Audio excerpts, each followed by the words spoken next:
Viewers আসসালামু আলাইকুম। Rufus daily cooking এ আপনাদের সবাইকে স্বাগতম।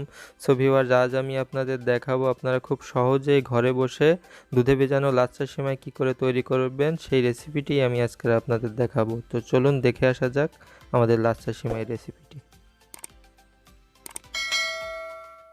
সো ফার্স্টে একটি পাত্র নিয়ে নিচ্ছি এবং পাত্রে 1 চামচ ঘি দিয়ে দিব। ঘিটি ভালো করে নাড়িয়ে চাড়িয়ে নিব এবং 1 চামচ কিশমিশ দিয়ে দিব। কিশমিশটি দিয়ে কিশমিশটিকে আমরা সুন্দর করে ভেজে নিব। যতক্ষণ পর্যন্ত না কিশমিশটি পুরোপুরি ফুলে উঠবে ততক্ষণ পর্যন্ত আমরা কিশমিশটিকে সুন্দর করে ভেজে নিব।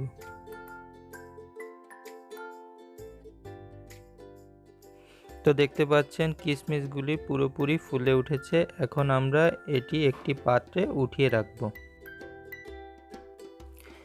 এবার এই পাত্রে আমি 1 লিটার দুধ নিয়ে নিব। তো আমি এখানে লিকুইড দুধটি ব্যবহার করেছি। 2 টুকরো দারুচিনি, 3-4 টুকরো এলাচ এবং আধা কাপ চিনি দিয়ে দিব। এখন এই পর্যায়ে দুধটিকে ভালো করে নাড়িয়ে চাড়িয়ে নিতে হবে। যতক্ষণ পর্যন্ত আমাদের দুধটি ঘন না হচ্ছে ততক্ষণ পর্যন্ত আমরা মিডিয়াম আঁচে সুন্দর করে দুধটিকে ঘন করে নিব।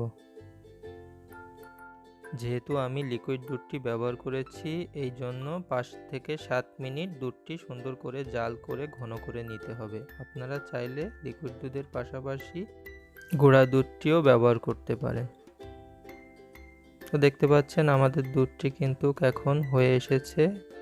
এখন আমি চুলাটি বন্ধ করে দিচ্ছি এবং দুধটি ঠান্ডা করার জন্য 10 মিনিট একটি পাত্রে রেখে দিব।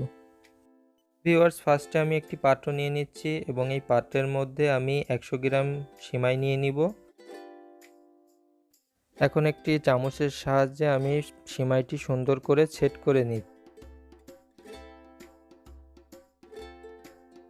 সেমাইটি সুন্দর করে সেট করা হয়ে গিয়েছে দেখতে পাচ্ছেন। এখন আমি আমার পাত্রে রাখা দুধটি সুন্দর করে ঢেলে দিব। ঢেলে দিয়ে হালকা নাড়িয়ে চাড়িয়ে একটু মিক্স করে আবার দুধটি পুরোপুরি আমি এখানে নিয়ে নিচ্ছি। পরিবেশন করার জন্য আগে থেকে ভেজে রাখা কিশমিশ এবং কিছু কাজু বাদাম আমি উপরে সুন্দর করে দিয়ে নিচ্ছি। তো তৈরি হয়ে গেল খুবই সুস্বাদু মজাদার দুধে ভেজানো লাচ্চা সেমাই। তো আপনারাও বাসায় বসে কিন্তু এটি ট্রাই করতে পারেন। আশা করি ভিডিওটি আপনাদের ভালো লেগেছে। আল্লাহ হাফেজ।